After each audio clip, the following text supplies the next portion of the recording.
Bonjour à toutes et à tous, c'est Gilles Morcillon. Je reviens à vous aujourd'hui, je suis inspiré de revenir, j'ai le temps de faire une petite vidéo. Donc je me dis, je vais venir continuer à discuter, continuer à parler, il faut vraiment rester léger, on se prépare vraiment pour un chambement qui est tellement monumental. On doit vraiment pouvoir déjà le sentir. La carte de la journée, c'est les rêves, hein, c'est la carte des rêves. Donc on doit vraiment se continuer à cultiver cette vision intérieure. Je vais discuter de deux, trois idées et tirer quelques oracles pour voir un petit peu, par rapport avec cet équinoxe, cette pleine lune, pour voir un petit peu au niveau général, au niveau professionnel et au niveau sentimental. Mais ce que je veux dire, c'est que tout ce qu'on fait impacte tout. Ça impacte la planète, toutes les pensées, tout ce que nos mots, nos actions. On ne peut pas ne pas avoir d'impact. Hein. Partout où on va, on a des impacts. Même si on est seul, on a un impact. On a un impact sur la Terre, on a un impact sur notre nuage stellaire, on a un impact sur toute la galaxie, on a un impact sur tout l'univers même. Donc on ne peut pas vraiment se rendre compte de tout ce qu'on fait. Mais même des petites actions vraiment contribuent de manière positive, contribuent de manière très significative à l'évolution de l'évolution au réveil de la planète. Donc on est en train aussi savoir que bon, tout ça, ça active aussi au fur et à mesure que la fréquence monte de la planète, il y a les sites sacrés qui sont en train de se réactiver, des cristaux à l'intérieur de la Terre qui sont en train de se réactiver. C'est bien de planter de la lumière, planter des graines de lumière dans le dans la terre et puis les voir pousser, ça va être très. On doit tout nettoyer, hein, on est vraiment là pour faire un peu de ménage et ces sites sacrés en se réactivant, les cristaux sacrés aussi, les 9 cristaux sacrés d'Atlantis, mais il n'y a pas que ça, hein, il y a plein d'autres sites sacrés. C'est aussi ça active le noyau de la terre qui est en train de se réchauffer malgré tout et ça crée une connexion plus solide au soleil. Hein. Le soleil nous apporte ce que l'on a besoin, même quand il pleut, il faut quand même sortir pour prendre la lumière du soleil. Mettre vos doigts comme ça permet une meilleure intégration. Et savoir qu'on doit vraiment devenir que de la lumière, hein, que de la lumière. Une fois qu'on aura pris cette conscience de la lumière, notre sang sera, il n'y aura plus que de l'amour dans notre sang.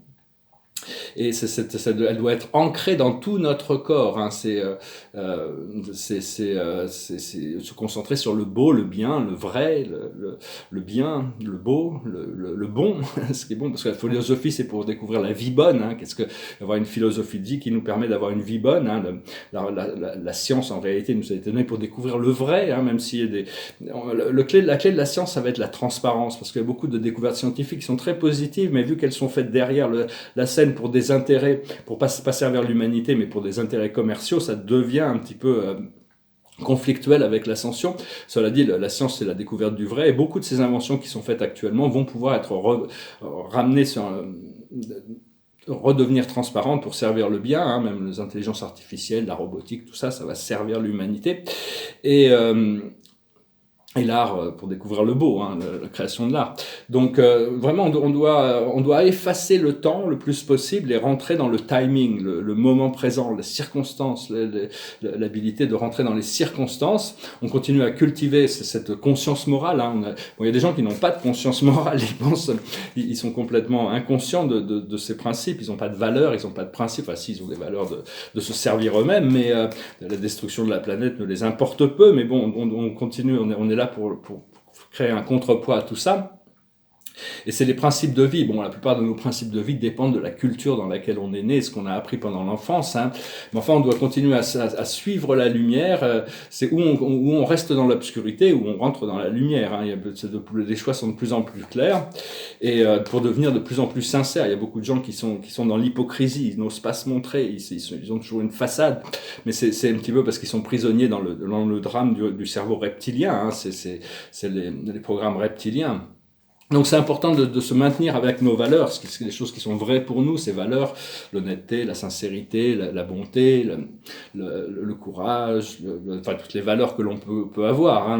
Donc savoir qu'on est transporteur de lumière et on change,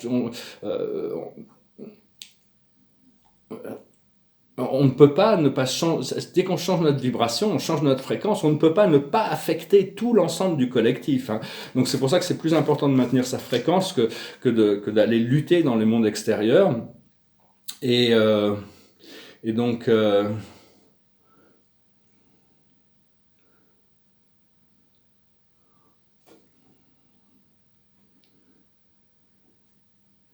Voilà, et bon, de toute manière, et puis on ne peut pas revenir en arrière non plus, on ne peut pas fermer la boîte de Pandore. Une fois on a découvert des choses, on a élevé notre fréquence, on ne peut pas arrêter le progrès pour cette vibration. Hein. Donc c'est important de continuer, il y a de plus en plus de gens qui font des méditations, même si c'est que 10 minutes ou 20 minutes par jour, hein, se tourner vers l'intérieur, observer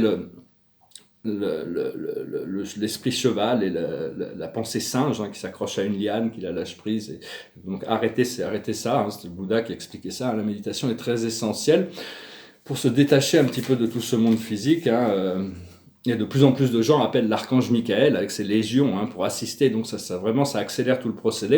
Alors, je vais tirer quelques oracles pour voir un petit peu. Alors de manière générale d'abord, la plus haute, c'est d'élever nos pensées, d'être le penseur, c'est-à-dire quand même arriver à avoir une certaine logistique par rapport à notre progrès, de quand même garder les choses en équilibre. Ce qu'il faut comprendre, c'est l'heure de la sieste, il faut apprendre à se détendre. De plus en plus, on avance vers un état de relaxation, de décontraction. Ce que l'on doit faire, c'est l'échange de cadeaux. Hein. La vie, c'est un cadeau, hein. C'est des échanges, ça flotte, c'est gracieusement. On va pouvoir passer dans un état de grâce où on est constamment en train de donner, recevoir, échanger. Et l'aboutissant, c'est l'observateur. C'est rester neutre par rapport à toutes ces situations qui sont là, d'être l'observateur compassionnel, de pouvoir ne pas rentrer dans les drames émotionnels, ne pas rentrer de se positionner en opposition avec quoi que ce soit, rester neutre, rester joyeux, rester léger. Maintenant, je vais voir au niveau professionnel. La plus haute sagesse, c'est la respiration. C'est vraiment lâcher prise. Dans la respiration, dans chaque respiration, il y a la totalité du Saint-Esprit. Hein. Donc vraiment, utiliser ça pour éliminer le stress, ramener plus d'oxygène qui est le fuel de la lucidité. Ce qu'il faut comprendre, c'est la symphonie inachevée, c'est-à-dire quelles sont ces choses à l'intérieur de nous qu'on a besoin de compléter, des choses qui sont dans notre pouvoir, des petites choses, des petits changements qu'on doit faire à l'intérieur de nous pour être déjà plus près, de se préparer vraiment pour cet état libéré qui va nous permettre d'avancer beaucoup plus avec tout ce qui est devant nous. Ce qu'il faut faire, c'est la co-création, c'est-à-dire c'est une œuvre collective, hein, on se prépare pour c'est une œuvre collective, ce travail qu'on doit faire, on est toujours dans un état co-création. Et l'aboutissant, c'est le heureux hasard, les miracles, la chance, des choses inattendues. Hein, de toute manière, l'univers prévoit toujours des choses inattendues, même s'il nous révèle beaucoup, il y a toujours des éléments inattendus. L'esprit m'a bien confirmé que tout va être renversé hein, et que toute la vérité sera connue. Hein, donc c'est juste une question de timing. Donc tout ça, c'est vraiment confirmé hein, pour moi, tout au moins. Après ça, au niveau sentimental, c'est aller loin. Hein, c'est quand même... L'idée, c'est un marathon quand même. Donc, c'est la vie, c'est continuer à cultiver cet amour, cette lumière, se préparer pour se lâcher prise sur les bagages aussi. On a besoin de codépendance au niveau émotionnel, on a besoin d'interdépendance. Ce que l'on doit comprendre, c'est les cœurs fidèles. Hein, ça a quand même un sens, c'est d'être vrai par rapport à nous-mêmes, être fidèle par rapport à Dieu aussi. Parce que la loyauté dans l'univers, c'est important, mais déjà d'être loyal à Dieu, d'être constant dans notre service et pas partir dans tous les sens selon les circonstances. C'est pour ça qu'il y a tellement de tests. Dieu a besoin de savoir qu'on est fidèle. Mais enfin, même en amour, c'est bien de pouvoir rester fidèle par rapport à son cœur et ses vérités à l'intérieur, de pouvoir suivre sans avoir de limitation mentale non plus. Ce qu'il faut faire, c'est couper du bois, c'est-à-dire quand même se préparer, hein, se préparer pour être confortable, pour pouvoir vivre toutes ces situations de manière confortable. Et l'aboutissant, c'est l'heure du départ. Hein, ça va vraiment amener une transformation profonde. Donc voilà pour un petit oracle. Et donc vraiment, oui, on se rapproche de plus en plus tous les jours vers un état de détente et de relaxation. C'est très important de continuer à travailler sur cet état de relaxation et de continuer à prendre conscience de cette flamme sacrée à l'intérieur qui est auto-régénérative. Hein. Elle ne s'éteint jamais. Elle est complètement auto-régénérative. Au plus on la cultive, au plus on la voit, au plus elle devient puissante à l'intérieur de nous. Savoir que bon, Dieu n'a qu'une seule affliction en réalité, c'est qu'il n'a jamais été affligé par quoi que ce soit. C'est sa seule affliction. Il y avait un conseiller divin qui disait, il paraît que Dieu souffre, mais je ne peux pas comprendre la nature de cette souffrance. Parce que bon, Dieu partage toutes les expériences, mais pour lui, il n'a pas vraiment de souffrance, parce qu'il ne voit que l'amour. Donc c'est ce que l'on doit apprendre à faire aussi, hein. Et vraiment vivre le moment par moment plutôt que dans le temps toujours. C'est de prendre les choses moment par moment et comprendre que bon, la plupart c'était une note que le Christ faisait aussi, me permet de reprendre sa pensée de mon frère et de mon ami, de mon guide, de savoir que tous les sacrements de l'Église catholique sont en réalité des créations créations karmiques pour enfermer les âmes dans un cycle de réincarnation qui les lie à l'Église. Donc il faut dissoudre tous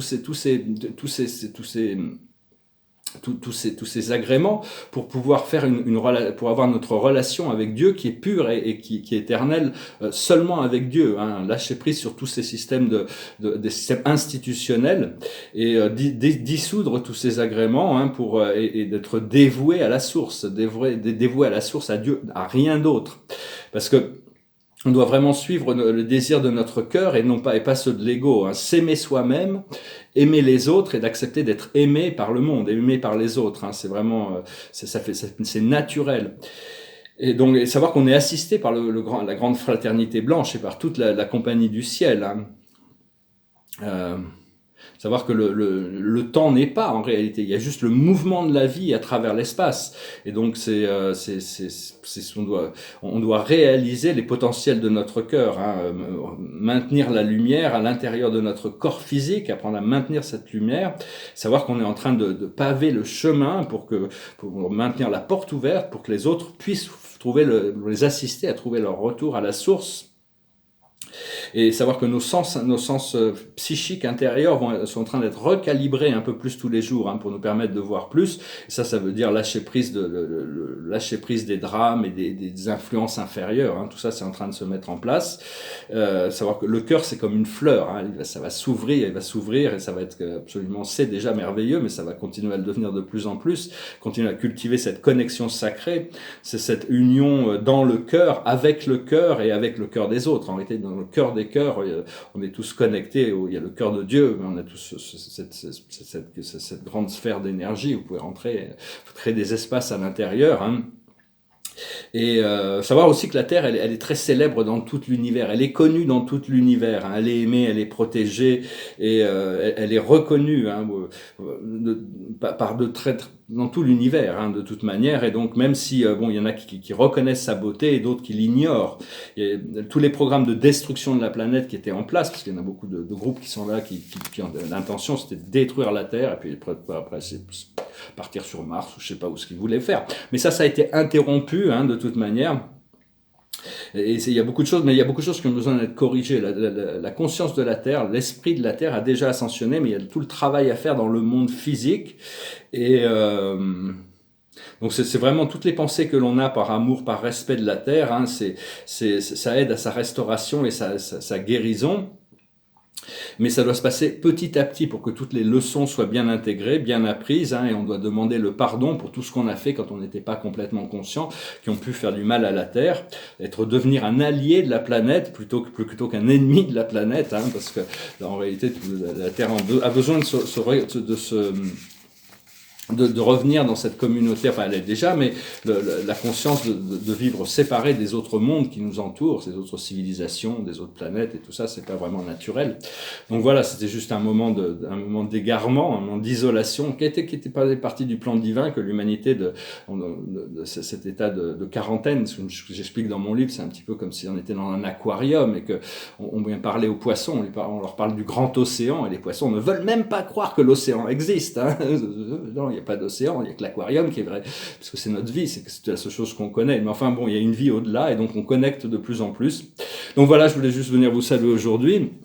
Je vous remercie d'aimer, de partager, de commenter, de souscrire. Je vous remercie pour vos dons. Si vous voulez une session privée, je vous remercie de m'envoyer un email. Et puis, pour tous ceux qui veulent accélérer, mon ami Christelle ici fait des soins énergétiques. Donc, donc on y arrivera tous à avancer. Mais bon, c'est vraiment débloquer certains blocages des chakras pour accélérer le procédé. On a tous des talents différents, on a tous des fonctions différentes, on est tous complémentaires. Et nos talents se développent au fur et à mesure, hein, donc n'hésitez pas à l'appeler si vous pensez avoir besoin d'un soin avec elle. Je vais finir avec moi je vais peut-être montrer un petit peu ces tableaux, là je pense que j'ai fini celui-là, hein. Je pense qu'il est simple, c'est un petit carton. C'est un petit carton sur le super univers d'Orvonton, avec ses 10 secteurs majeurs, et ses 10 000 secteurs mineurs, et la toile